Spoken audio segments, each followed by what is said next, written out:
মসজিদ ভর্তি মানুষ আমরা তাসবিহ পাঠ করছি, আমাদের তাসবিহ সেই তাসবিহ হচ্ছে না যে তাসবিহ আমাদেরকে কোয়ালিটিফুল নামাজ উপহার দিত। আমাদের নামাজের ক্ষেত্রে যে ত্রুটিটা সবচেয়ে বেশি এবং প্রকট, সেটা হলো আমাদের নামাজের মধ্যে বেশিরভাগ মানুষই আমরা তাড়াহুড়ো করি। আমাদের নামাজের মধ্যে ধীরস্থিরতা খুব কম।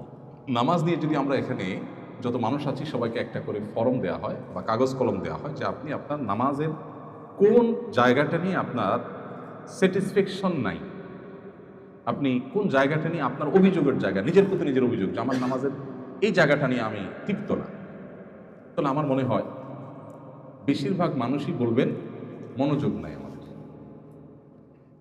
আমি কি সঠিক বলেছি?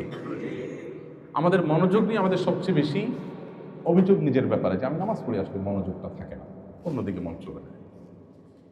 এই অভিযোগটা যথার্থ এবং এই অভিযোগ থাকা উচিত, কিন্তু আমরা আমাদের নামাজে যে পরিমাণ তাড়াহুড়ো করি, ওই তাড়াহুড়ো করাটা নামাজের কোয়ালিটিকে যতটা নষ্ট করে দেয়, এই মনোযোগহীনতার চাইতে সেটা অনেক বেশি ক্ষতিকর আমাদের জন্য। সেটা আমরা অনেকে জানিও না। নামাজের যে ফরজ আছে, নামাজের যে ওয়াজিব আছে, এটার তালিকা আছে না? কতগুলো ফরজ, কতগুলো ওয়াজিব, আর কতগুলো সুন্নাহ। এই ফরজ ওয়াজিব সুন্নতের তালিকার মধ্যে আপনি মনোযোগ ধরে রাখা, এটা ফরজ ওয়াজিব এর তালিকাতে আপনি পাবেন। অবশ্যই সেটা নামাজের প্রাণ, নামাজের আসল জিনিস, রূহ, সন্দেহ নেই। কিন্তু কারণ মনোযোগ কম থাকলো, এর কারণে তার নামাজ বিশুদ্ধই হবে না, ফরজ আদায়ই হবে না, সজদা দিতে হবে, এমন কোনো কথা নেই। কিন্তু তাড়াহুড়ো এটা যদি একটা লেভেল ক্রস করে চলে যায়, তাহলে সেক্ষেত্রে নামাজ হবেই।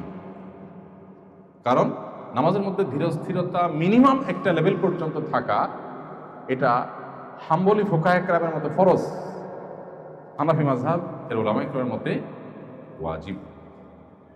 তার মানে সব উলামায়ে কেরাম একমতের আবশ্যক। মাত্রা নিয়ে মত পার্থক্য আছে। যেহেতু এদেশে আমরা বেশিরভাগ মানুষ হানাফি ফিকহ ফলো করি, অতএব ওয়াজিব তো নিশ্চিত। বরং অনেক ইমামদের মতে, সৌদি আরবের আলেমদের মতে এটাও ফরজ।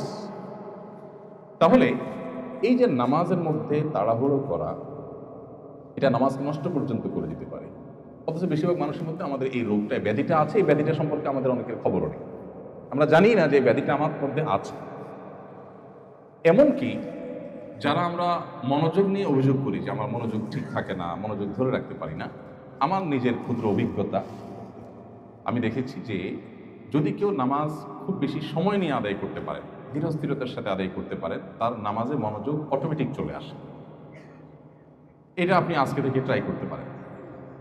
আপনার 2 রাকাত নামাজের জন্য ধরা যাক আপনি 3 মিনিট বরাদ্দ করেন, আপনি আজ থেকে 2 রাকাত নামাজের জন্য 5 মিনিট বরাদ্দ। 4 রাকাত নামাজ পড়তে আপনার 5-6 মিনিট সময় লাগে, আজকে থেকে আপনি 10 মিনিট টাইম বরাদ্দ করেন। রুকুতে যে পরিমাণ সময় আপনি অন্য সময় দেন, আজকে থেকে একটু বাড়িয়ে দেন। সেজদায় যে পরিমাণ সময় দেন, আজকে সেটাকে ডাবল করে দেন। 2 সেজদার মাঝখানে উঠে বসা এবং সেখানে দোয়া আছে। এই দোয়া মিন জাওয়ামিআল আদিয়া, অল্প কথায় দুনিয়ার সব, আখিরাতের সব চাওয়া হয়ে যায়, মাত্র 4-5টি বাক্যে সব চাওয়া হয়ে যায়। ছোট ছোট কয়েকটা দোয়া, রব্বিগফিরলি ওয়ারহামনি ওয়াহদিনি ওয়াআফিনি ওয়ারফানি ওয়াজবুরনি ওয়ারযুকনি। কয়েকটা হাদিসের সন্নিবেশ করলাম। এই সবগুলো শব্দ এক হাদিসে নেই, কয়েক হাদিসে কয়েকটা শব্দ আছে, সবগুলো ঘুরে ফিরে এগুলোই, এর মধ্যেই সব। এখানে আল্লাহর কাছে ক্ষমা চাওয়া হচ্ছে, ক্ষতিপূরণ চাওয়া হচ্ছে, কোনো ক্ষতি হলে যেন আল্লাহ পোষায় দেন, রিজিক চাওয়া হচ্ছে, মর্যাদা চাওয়া হচ্ছে, রিজিক, দুনিয়ার সমস্যা, আখিরাতের সমস্যা, সব সমস্যার সমাধান চাওয়া হচ্ছে 2 সিজদার মাঝখানে। এখানে যে নবী করিম সাল্লাল্লাহু আলাইহি ওয়াসাল্লাম দোয়া শিখিয়েছে, কেন শিখিয়েছেন? তার মানে দোয়া করার একটা জায়গায়। ফার্জ আমরা বেশিরভাগ মানুষ দেখবেন সিজদা থেকে উঠে বসেই আবার সিজদা তুলে দিচ্ছে, এটা দোয়ার একটা জায়গা। এখন আপনি দোয়া পড়ছেন, ঠিক আছে, কিন্তু আমি যদি একটু দেখাই দোয়া পড়ার স্টাইলটা। ধরেন সিজদা থেকে আপনি উঠলেন, উঠতে উঠতে আপনি শুরু করলেন রব্বিগফিরলি ওয়ারহামনি, আবার আল্লাহ আকবার বললেন। একে দ্রুততার সাথে বললেন, আরেকটা হলো উঠতে উঠতে বললেন, যেতে যেতে বললেন। এবার আসেন, এটাকে আমরা জাগতিক একটা চাওয়ার সাথে মিলে। আপনি আপনার এলাকার এমপি সাহেবের কাছে গেছেন একটা গুরুত্বপূর্ণ চাওয়া নিয়ে, আপনার এলাকাবাসীর দরকারি একটা জিনিস আছে বা কয়েকটা জিনিস আছে। এমপি সাহেবের কাছে যাওয়ার সময় উনি বসে অপেক্ষা করছেন, মিটিংয়ের টাইম সেট হয়েছে, আপনারা নেতারা গেলেন, ঢুকতে ঢুকতে বললেন এমপি সাহেব আমাদের আসলে সুয়েজ লাইনের সমস্যা আছে, এই সমস্যা আছে, আমাদের অনেকগুলো সমস্যা আছে। ঢুকতে ঢুকতে বললেন, তারা অবশ্যই ঢুকতে ঢুকতে বললেন, কারণ আমার হাতে সময় কম। ঢুকতে ঢুকতে বললেন, বলে ওখানে যায় কিছু কথা বলে, বাকি কথা এখনো বাকি আছে, আপনি বেরোতে বললেন, তাহলে এমপি সাহেব আমাদের আরো কিছু সমস্যা আছে, আপনি এটা বলতে বলতে বাইরে হলেন, কারণ আপনার ব্যস্ত। কি বলেন, এমপি সাহেবের ইমপ্রেশনটা কেমন হবে? পাগল নাকি? মানুষ এসে দরখাস্ত নিয়া, হাদিয়া তোফা নিয়া বসে থেকে তার জিনিস নিতে পারে না। ঢুকতে ঢুকতে আলাপ শুরু করছে, যাইতে যাইতে আলাপ করতেছে, কোনো কেয়ার নাই, গুরুত্ব নাই। পাউল, আমি কি সঠিক বলেছি? তাহলে কিভাবে আমরা আশা করি যে আল্লাহ রাব্বুল আলামিনের কাছে আমরা যাইতে যাইতে পথে পথে দোয়া করব, কোনো ইহতিমাম নাই, কোনো স্থিরতা নাই, কোনো মনোযোগ নাই, কোনো আকুতি নাই, হৃদয় নিংড়ানো দোয়া নাই, কলিজা ছেঁড়া চাওয়া নাই। কিভাবে আমরা আশা করি যে আল্লাহ রাব্বুল আলামিন আমার এটা পূরণ করে দিবেন? দুনিয়ার একজন এমপির যদি এতটুকু আত্মসম্মান থাকে, ইন্নাল্লাহা গায়ুর, নবী সাল্লাল্লাহু আলাইহি ওয়াসাল্লাম বলেছেন, আল্লাহ রাব্বুল আলামিনের আত্মসম্মান সবচেয়ে বেশি, আত্মমর্যাদা সবচেয়ে বেশি আল্লাহ তাআলা। এই জন্য আল্লাহর সঙ্গে কেউ যদি কাউকে শিরক করে, আল্লাহকেও খুশি করতে চায়, আবার বান্দাকেও খুশি করতে চায়, তখন আল্লাহ বলেন, বান্দা তুমি যেহেতু আরেকজনকে খুশি করার চিন্তা করছো আমার পাশাপাশি, আমি আসলে কোনো শিরক পছন্দ করি না, আমি আত্মসম্মান বুঝি, সো তুমি তাকেই খুশি করো, সে খুশি হোক, আমি তোমার উপর খুশি হব। তাহলে আমাদের নামাজকে যদি আমরা পোস্টমর্টেম করা শুরু করে দেই, দেখা যাবে ওয়াল্লাহি বেশিরভাগ মানুষ আমাদের নামাজ টিকছে না। এই নামাজ আখিরাতে আল্লাহর কাছে আমাদেরকে মুক্তি এনে দেওয়া তো অনেক পরের কথা, নামাজের যে জাগতিক উপকারিতা থাকার কথা, যেমন ইন্নাস সালাতা তানহা আনিল ফাহশাই ওয়াল মুনকার, নামাজ মানুষকে অশ্লীলতা থেকে, অন্যায় কাজ থেকে বিরত রাখে, এই কাজটা হবে না। এবং আনফরচুনেটলি সেটাই আমরা দেখতে পাচ্ছি যে নামাজ পড়ছি, আবার সমস্ত অপকর্মের দুয়ারও খোলা আছে। আমার নামাজ আমাকে পরিবর্তন করছে না, নামাজ তো হক আদায় করে হচ্ছে না, নামাজ তো পড়ার মতো পড়ছি না। এই জন্য ভাইয়েরা, আমাদের প্রথম কাজ হবে, আমরা সবাই, আমার সময় তো ওলামা একরাম ইমাম সাহেবদেরকে বলবো, মুয়াজ্জিন সাহেবদেরকে বলবো, আমরা সবাই আমাদের নামাজকে সুন্দর করা, এটা হবে আমাদের প্রথম প্রায়োরিটি এবং প্রথম চ্যালেঞ্জের কাজ। আমরা কিন্তু আদর্শ মসজিদের কথা বলছি, আদর্শ মুসল্লির কথা বলছি, আমরা কিন্তু আমাদের ঈমান আমল এখান থেকে হেফাজত করে নিয়ে যাওয়ার কথা বলছি, এই দুর্গগুলোকে শক্তিশালী দুর্গ হিসাবে গড়ে তোলার কথা বলছি। এর জন্য আমাদের প্রথম পদক্ষেপ হবে কি? আমাদের নামাজকে সবচেয়ে সুন্দর করা। এবং নামাজ সুন্দরের অংশ হিসাবে একটা মাত্র কর্মসূচির কথা বলেছি, সেটা হলো আপনি নামাজটা অধিক সময় নিয়ে করবেন, খুব ধীরস্থিরতার সাথে করবেন। হুযায়ফা ইবনুল ইয়ামান রাদিয়াল্লাহু তাআলা আনহু, তিনি এক ব্যক্তিকে দেখলেন খুব হুলস্থুল করে নামাজ পড়ছেন, খুব হুলস্থুল। তখন নামাজ শেষ হওয়ার পর লোকটাকে ডাকলেন, ডেকে বললেন, তুমি এভাবে কতদিন নামাজ পড়ছো, কতদিন তুমি নামাজ পড়ছো? তখন সে লোক বললেন,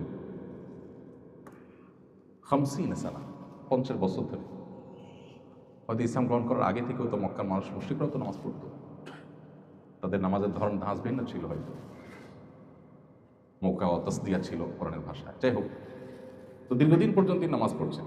তখন হুযায়ফা ইবনুল ইয়ামান রাদিয়াল্লাহু তাআলা তাকে বললেন, ওয়াল্লাহি, আল্লাহর শপথ করে বলছি, এই যে তাড়াহুড়ো নামাজ যেটা তুমি পড়লা, এই নামাজ নিয়ে যদি তুমি দুনিয়া থেকে যাও, তাহলে তুমি মুহাম্মদ সাল্লাল্লাহু আলাইহি সাল্লামের শরীয়ত এর উপরে প্রতিষ্ঠিত থেকে তোমার মৃত্যু হলো না। তোমার এই নামাজ মুহাম্মদ সাল্লাল্লাহু আলাইহি সাল্লামের নামাজ নয়। আরেক ব্যক্তি নবী করিম সাল্লাল্লাহু আলাইহি সাল্লামের সময় মসজিদে নববীতে প্রবেশ করলেন, করে তিনি 2 রাকাত নামাজ পড়লেন। হয়তো মসজিদে ঢোকার নামাজ ছিল, তাহিয়াতুল মসজিদ, অথবা ফরজ নামাজ হয়তো পরে আসছেন, আদায় করছেন, নামাজ পড়ছেন। নামাজ পড়ে নবী করিম সাল্লাল্লাহু আলাইহি সাল্লামকে এসে সালাম দিলেন। নামাজটা পড়ে নবীজি বসা ছিলেন, এসে তাকে সালাম দিলেন। সালাম দেওয়ার পর নবী সাল্লাল্লাহু আলাইহি সাল্লাম সালামের জবাব দিলেন।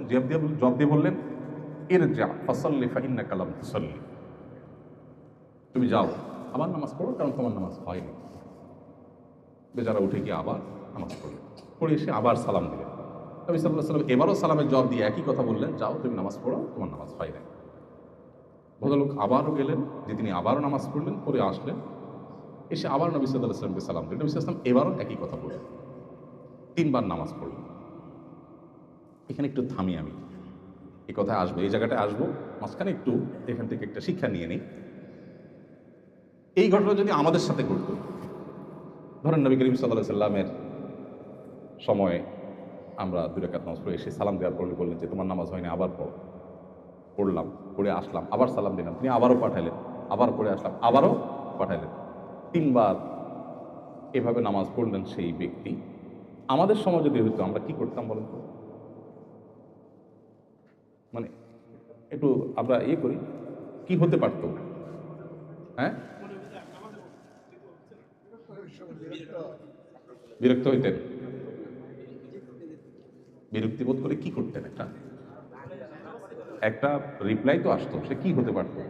হ্যাঁ হ্যাঁ,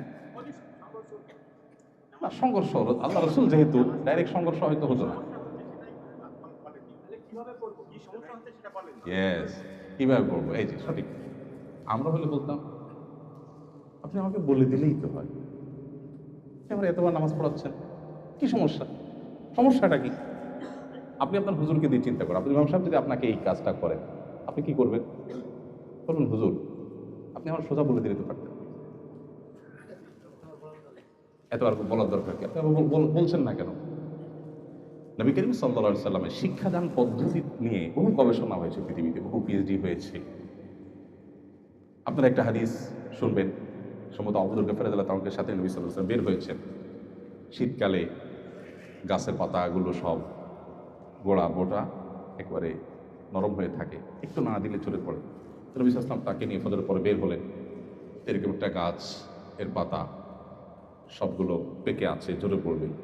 আমাদের দেশে তো শীতের সময় খুব বেশি ঝরে পড়ে না, ইউরোপে, পৃথিবীর অন্যান্য দেশে, যে ঠান্ডা প্রধান দেশগুলোতে, জাপানে, কোরিয়াতে, অন্যান্য দেশে যারা গেছেন তারা জানেন এই শীতের সময় গাছের শুধু ইয়েটা থাকে, কঙ্কালটা থাকে, ডালগুলো থাকে, পাতা সব পরে সাফ হয়ে যায়, আবার নতুন পাতা গজায়। তো নবী সাল্লাল্লাহু আলাইহি ওয়াসাল্লাম এরকম প্রচণ্ড ঠান্ডা, পাতাগুলো সব ঝরে পড়ার জন্য প্রস্তুত হয়ে রয়েছে, যেটা পড়ছে উনি গাছটা ধরে জোরে ঝাঁকুনি দিলেন, সব পাতাগুলো পড়ে গেল, সামান্য কিছু হয়তো ছিল। এবার আবু যর গফার রাদিয়াল্লাহু তাআলাকে বলছেন যে আবু যর, আপনি জানতে চাইলেন না আমি কেন এই কাজটা করলাম, আপনি আমাকে জিজ্ঞেস করলেন না। এবার আবু যর গফার রাদিয়াল্লাহু তাআলা বলছেন যে রাসূলুল্লাহ কেন করেছেন? তখন নবী সাল্লাল্লাহু আলাইহি ওয়াসাল্লাম বলেছেন, এই যে গাছের পাতাগুলো নাড়া দিলাম আর সব ঝরে পড়ে গেল, কোন আল্লাহর বান্দা যখন 5 ওয়াক্ত নামাজ সময় মতো সুন্দর করে সঠিকভাবে আদায় করে, তার ছোটোখাটো গুনাহগুলো এইভাবে ঝরে একদম সাফ হয়ে যায়। আমরা যদি হতাম হয়তো বলে বসতাম, এই কথাটা আপনি শুরুতে বললেই তো, আপনি আগে ঝাড়া দিলেন, এরপর বললেন আমি কেন ঝাড়া দিলাম তুমি জিজ্ঞেস করলে না, তারপর আমাকে উত্তর দিলেন। যারা টিচিং মেথড নিয়ে গবেষণা করেন সারা ওয়ার্ল্ডে, নবী করিম সাল্লাল্লাহু আলাইহি ওয়াসাল্লাম এক একটা হাদিস নিয়ে হাজারো পৃষ্ঠার বড় বড় থিসিস এবং গবেষকদের গবেষণা আইটেম এখানে আছে।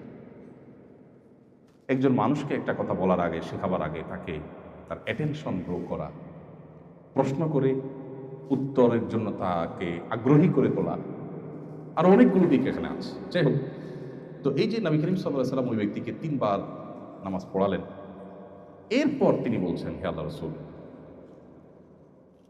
আমাকে আপনি শিখিয়ে দিন, আল্লাহর শপথ করে বলছি যে আল্লাহ আপনাকে রাসূল করে পাঠিয়েছেন, আমি এর চেয়ে সুন্দর নামাজ আর পারি না, অতএব আপনি আমাকে শিখিয়ে দেন। কথা দেখেন, কথার ধাঁচ দেখেন, কেন সাহাবীরা সাহাবী আর কেন আমরা, তাদের সাথে আমাদের পার্থক্য আকাশপাত্র। কেন কেন নবী সাল্লাল্লাহু আলাইহি ওয়াসাল্লাম বলেছেন তোমাদের কেউ যদি সামান্য পরিমাণ আল্লাহ রাস্তা দান করে, এই মদিনার কয়েক কিলোমিটার বিশিষ্ট উহুদ পাহাড় সমান স্বর্ণ পরবর্তীরা দান করেও তোমাদের মর্যাদার সমান হতে পারবে না। কেন এটা বলেছেন, পার্থক্যটা কত বেশি তাদের সাথে আমাদের, এই ঘটনাগুলো প্রত্যেকটা হাদিসের পরতে পরতে আপনি শিক্ষাগুলো পাবেন। আমরা এখানে জাস্ট শিক্ষাটা নিলাম, এবার মূল পয়েন্টে আসি। ওই ব্যক্তিকে নবী সাল্লাল্লাহু আলাইহি ওয়াসাল্লাম বললেন যে আবারও পড়ো, তখন বললেন যে আমাকে আপনি শিখিয়ে দেন, কারণ ইচ্ছে ভালো নামাজ আমি আর চাই না। তখন নবী সাল্লাল্লাহু আলাইহি ওয়াসাল্লাম তাকে শিখালেন যে তুমি যখন দাঁড়াবে সূরা কিরাত পাঠ করবে, তারপর তুমি রুকুতে যাবে, রুকুতে যাওয়ার পর হাত্তা তাতমাইন্না রাকিআন, রুকুতে গিয়ে তুমি একেবারে স্থির হওয়া পর্যন্ত অপেক্ষা করবে। তার মানে এরপরে রুকু তোমার স্টার্ট হলো। এরপর রুকু থেকে তুমি যখন মাথা তুলে সোজা করবে, তখন তুমি দাঁড়াবে, একেবারে টান টান সোজা হওয়া পর্যন্ত অপেক্ষা করবে, তাহলে তোমার দাঁড়ানোটা কমপ্লিট হবে। এরপর তুমি যখন সেজদায় যাবে, তুমি একইভাবে সেজদা গিয়ে একেবারে স্থির হওয়া পর্যন্ত অপেক্ষা করবে। তারপর তোমার সেজদা শুরু হলো। সেজদা থেকে সোজা হয়ে বসে তুমি একবারে টান টান সোজা হয়ে বসবে, তারপর বসাটা তোমার কমপ্লিট হবে। এইভাবে প্রতিটি কাজ ধীরে ধীরে তোমাকে করতে হবে। এটা নবী সাল্লাল্লাহু আলাইহি ওয়াসাল্লাম সেই সাহাবীকে শিখালেন। এবার আসেন আমরা যে নামাজ পড়ি, এই হাদিসকে এক পাশে রাখি আর আমাদের নামাজের দৃশ্যকে এক পাশে রাখি। আমরা কিভাবে পড়ি, আমাদের নামাজের ধরনটা কি আমি বলি, সুবিধা হবে, কারণ আমি তো আপনাদের এই একজন, রোগীদেরই একজন। আমরা হাত বেঁধেই 4G বা 5G গতিতে আমরা সানা শুরু করে দিই। এরপর সূরা ফাতিহা, অন্য সূরা মিলানো।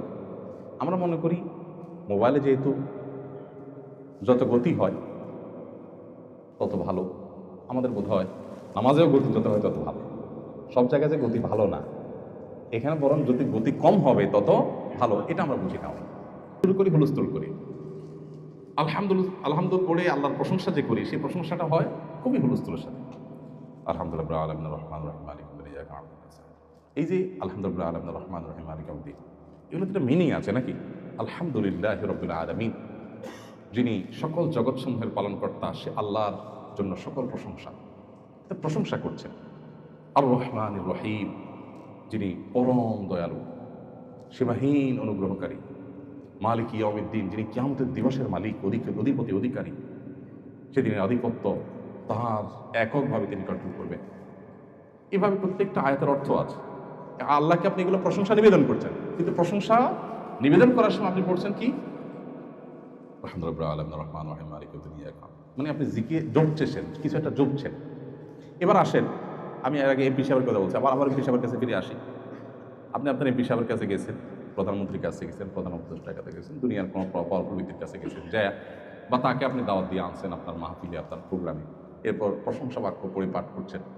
তো আপনার হাতে সময় কম, সেজন্য বলতেছেন যে এমপি সাহেব আপনার মতো মানুষ হয় না, আপনি অনেক ভালো মানুষ, মাশাআল্লাহ আপনার বাপদা 14 গোষ্ঠী ভালো, আপনি অনেক দানশীল মানুষ, আপনি অনেক কিছু করছেন, হান করছেন, তার করছেন। আপনি এমন হুলস্থুলভাবে বলছেন যে কি বলছেন সেটা পুরো ক্লিয়ার না, পরিষ্কার না। আপনার এই প্রশংসায় কি এমপি সাহেব খুশি হবে না বেজার হবে? পূর্বে দাওয়াত না দিতা সেটাই ভালো ছিল, ডাইকাই নাই, অপমানটা না করলেও পারতাম, এ কথা বলবে না? তাহলে এবার আপনি চিন্তা করেন, আপনি সূরা ফাতিহা পড়ছেন তুফাল মিলে 4G 5G গতিতে, আপনার পড়ার ভিতরে কোনো মাধুর্য নাই, কোনো আল্লাহর প্রতি প্রশংসার প্রকাশের কোনো অনুভূতি নাই, অনুভব নাই, ফিলিংস নাই, আপনার দিল থেকে আপনি বলছেন না, মুখ দিয়ে শুধু জপছেন।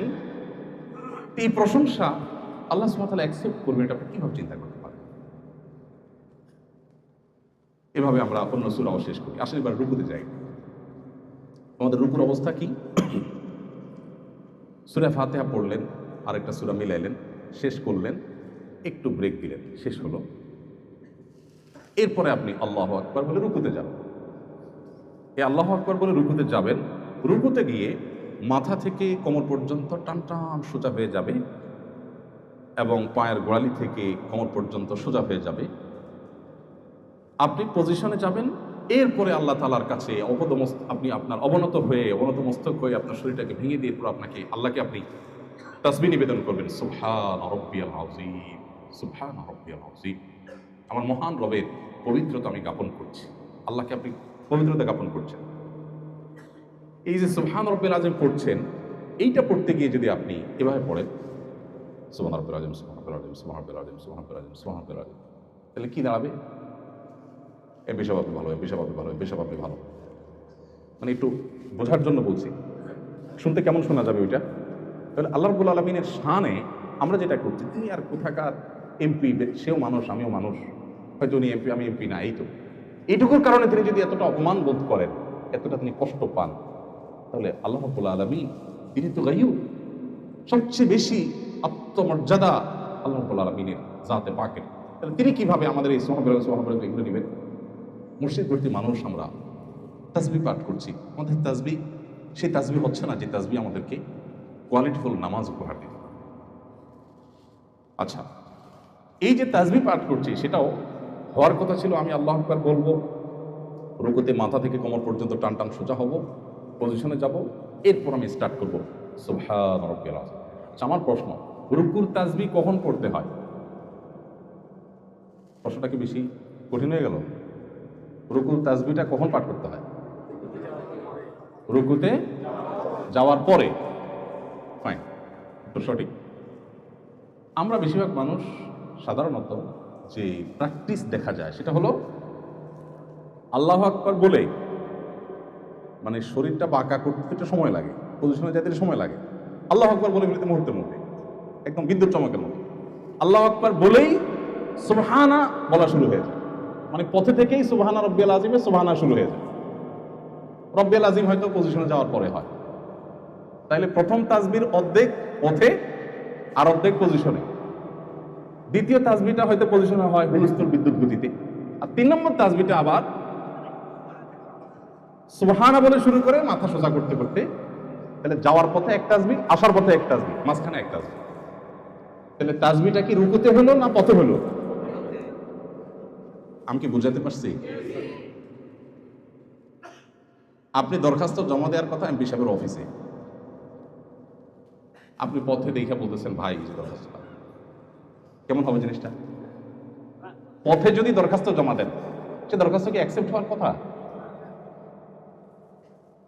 আপনার তাসবিহ পড়ার কথা রুকুতে গিয়ে, আপনি তাসবিহ প্রথমটা পড়ছেন পথে, শেষেরটাও পড়ছেন পথে, মাঝখানেরটা জায়গা মতো পড়তেছেন সেটাও তুফান মেইনে। এগুলো রুকু। রুকু থেকে ওঠার পর নবী করিম সাল্লাল্লাহু আলাইহি ওয়াসাল্লাম ওই সাহাবীকে শিখিয়েছিলেন, সম্ভবত হাদিসের ভাষ্য হলো হাত্তা তাস্তাউইয়া কায়েমান, টান টান সোজা হওয়া পর্যন্ত তোমাকে অপেক্ষা করতে হবে। এখন আপনি সামি আল্লাহু লিমান হামিদা বলে মাথাটা সোজা করতে দেরি, আবার নামাতে দেরি, পুরো সোজা হতে দিচ্ছেন না। হওয়ার কথা ছিল আপনি সোজা হবেন, সামি আল্লাহু লিমান হামিদা, সোজা হয়ে গেছেন। এবার স্টার্ট হবে রব্বানা ওয়া লাকাল হামদ, রব্বানা লাকাল হামদ। হাদিসে কয়েকভাবে আছে, কিন্তু সেটা হবে রুকু থেকে সোজা হয়ে টান টান দাঁড়িয়েছেন। এবার আপনি দাঁড়িয়ে আল্লাহকে প্রশংসা করছেন। আমাদের মূল থিমটা কি? আমি দাঁড়িয়ে প্রশংসা করেছি আল্লাহকে। এরপরে আবেগে আপ্লুত হয়ে শরীরটা ভেঙে দিয়ে আল্লাহর সামনে নুয়ে পড়ে বিনয় অবনত হয়ে তারপর আল্লাহর পবিত্রতা জ্ঞাপন করছি। সেভাবে কিছুক্ষণ করতে পবিত্রতা জ্ঞাপন করার পর আবারও আমি দাঁড়িয়ে গেলাম, দাঁড়িয়ে টান টান সোজা হয়ে এবার আল্লাহকে আবার প্রশংসা জ্ঞাপন করব। সেই প্রশংসা জ্ঞাপন করব দাঁড়িয়ে, অতএব দাঁড়িয়ে টান টান সোজা হলাম। এরপরে স্টার্ট হবে রব্বানা ওয়া লাকাল হামদ হামদান কাসীরান তাইয়িবান মুবারাকান ফীহি। প্রত্যেকটা শব্দের মিনিং আছে, সেটা বুঝে বুঝে আমি আল্লাহকে নিবেদন। হয়ে গেছে দান পরের তাসবিহ পড়া। এরপর আমি আল্লাহু আকবার বলে সিজদা যাব। সিজদাও কিন্তু ওই একই কাহিনী হয়, সুবহান রাব্বিয়াল আলা পথে যাইতে আসতে মাঝখানটা তুফান মিলে ফরজি গতিতে শেষ সিজদা। সিজদা থেকে উঠেও ওইরকম সোজা হয়ে টান টান হয়ে বসা বসে নাই, উঠতে দেরি যেতে দেরি। নবী করিম সাল্লাল্লাহু আলাইহি ওয়াসাল্লাম